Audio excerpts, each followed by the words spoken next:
नमस्कार, फाइटर समाचार में आपका स्वागत है। पेश आज 12 मई बुधवार रात 8 बजे राजस्थान की खास खबरें। बड़ी खबरों से अपडेट रहने के लिए सब्सक्राइब करें फाइटर न्यूज को और प्रेस करें बेल आइकन को। इलाहाबाद हाईकोर्ट ने कहा है कि चुनाव आयोग, उच्च अदालतें और सरकार कुछ राज्यों और उत्तर प्रदेश में पंचायत चुनाव करवाने के दौरान कोरोना संक्रमण की भयावहता का अनुमान लगाने में विफल रही है। हाईकोर्ट ने कहा कि पिछले साल पहली लहर में कोरोना संक्रमण ग्रामीण क्षेत्र में नहीं फैला था, लेकिन दूसरी लहर में यह गांवों तक फैल चुका है। सरकार शहरी एरिया के संक्रमण को नियंत्रित करने में परेशान है। उसके लिए ग्रामीण क्षेत्र में संक्रमण का टेस्ट कर पता लगाकर इलाज कर पाना बेहद कठिन है। कोर्ट ने फैसला दिया है कि प्रदेश में कोरोना के बढ़ते संक्रमण के चलते और जेलों में भीड़भाड़ होने से आरोपी के जीवन को जेल में खतरा उत्पन्न हो सकता है। कोर्ट ने कहा है कि ऐसे में इस संक्रमण के दौरान आरोपी को सीमित अवधि के लिए अग्रिम जमानत देना उचित है, जिससे कि जेल से कोरोना वायरस न फैल सके। अजमेर जिले के आदर्श नगर थाना में पश्चिम बंगाल की रहने वाली नाबालिग ने दुष्कर्म का मुकदमा दर्ज करवाया है। पुलिस ने बताया कि पीड़िता ने रिपोर्ट दी है कि 2 वर्ष पूर्व मेयो कॉलेज इंटर कॉम्पिटियम के दौरान वह अजमेर आई थी, जहां हिमाचल प्रदेश के रहने वाले कोच ने उसके साथ दुष्कर्म किया। पुलिस ने मामला दर्ज कर जांच शुरू कर दी है। हरियाणा के हिसार जिले के भाटला गांव में 90 वर्षीय बुजुर्ग महिला को घर से बाहर निकाल दिया। आरोप है कि बहू व पोते ने मारपीट कर बुजुर्ग महिला को बाहर निकाल दिया। यह बुजुर्ग महिला कई देर तक घर के बाहर गली में बैठी रही। इस दौरान किसी ग्रामीण ने उसका वीडियो बनाकर सोशल मीडिया पर वायरल कर दिया।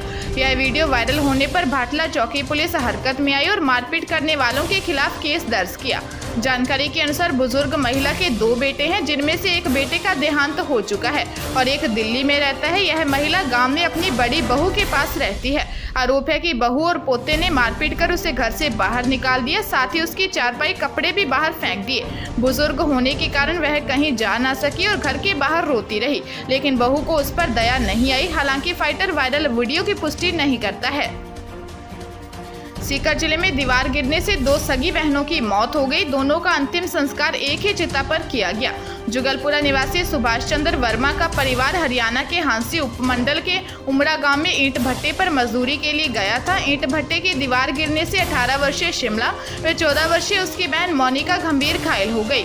मजदूरों ने दीवार का मलबा हटाकर दोनों को अस्पताल पहुंचाया, जहां डॉक्टरों ने दोनों को मृत घोषित कर दिया। दोनों बहनों के एक 7 साल का भाई व एक छोटी बहन है। शिमला 10वीं तक पढ़ी हुई थी, वहीं मोनिका 9वीं कक्षा में पढ़ रही थी। उत्तर प्रदेश के गाजियाबाद में सुबह एक कार्टन फैक्ट्री में अचानक आग लगने से अफरा तफरी मच गई। फैक्ट्री में केमिकल ड्रम रखे होने के कारण उनमें लगातार ब्लास्ट हुए।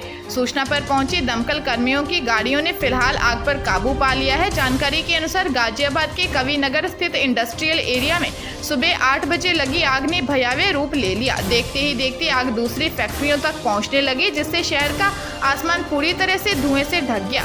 ब्लास्ट होने से आसमान में ड्रम उड़ने लगे, जो जाकर सड़कों पर गिरे। आग की सूचना पर करीब 20 दमकल की गाड़ियां मौके पर पहुंची और कड़ी मशक्कत के बाद आग पर काबू पाया। राजस्थान सरकार ने प्रदेश में युवा वर्ग यानी 18 से 44 आयु वर्ग के कोरोना टीकाकरण के लिए अब कोविशील्ड के बाद भारत बायोटेक की कोवैक्सीन की खरीद भी शुरू कर दी है। इसके लिए सरकार ने भारत बायोटेक को 2,75,000 डोज की खरीद का पहला ऑर्डर दिया है। गौरतलब है कि अभी तक प्रदेश में सरकार ने कोविशील्ड वैक्सीन की खरीद की थी। अब कोवैक्सीन भी खरीदी जा रही है, ताकि ज़्यादा से ज़्यादा वैक्सीन प्रदेश को मिले और जल्द से जल्द वैक्सीनेशन की प्रक्रिया पूरी हो। कांग्रेस की राष्ट्रीय अध्यक्ष सोनिया गांधी ने 13 सदस्यीय कोविड-19 रिलीफ टास्क फोर्स का गठन किया है, लेकिन इस टास्क फोर्स में राजस्थान के एक भी नेता को शामिल नहीं करना चर्चा का विषय बना हुआ है। जबकि हाल ही में संपन्न हुए 5 राज्यों के चुनाव में से केरल, असम के चुनाव में पर्यवेक्षक और प्रभारी तक राजस्थान के थे। कांग्रेस संगठन की बात की जाए तो राजस्थान से 4 नेता AICC का प्रतिनिधित्व करते हैं, जो वहीं एक कांग्रेस वर्किंग कमेटी के मेंबर भी हैं, लेकिन किसी नेता को इस कमेटी की जिम्मेदारी नहीं देना चर्चा में है। जबकि हरियाणा के 2 नेताओं को टास्क फोर्स में जगह दी गई है।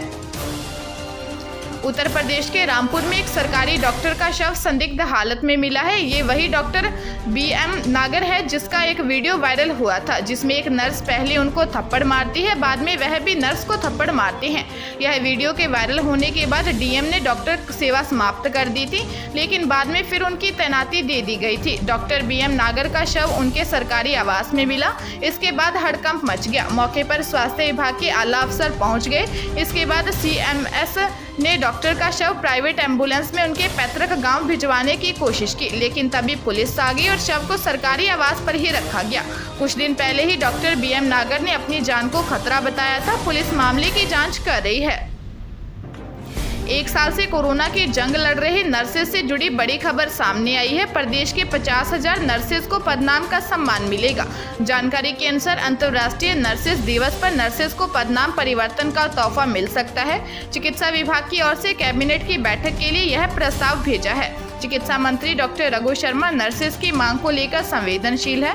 ऐसे में संभवतः आज पदनाम परिवर्तन का तोहफा नर्सेज को मिल सकता है।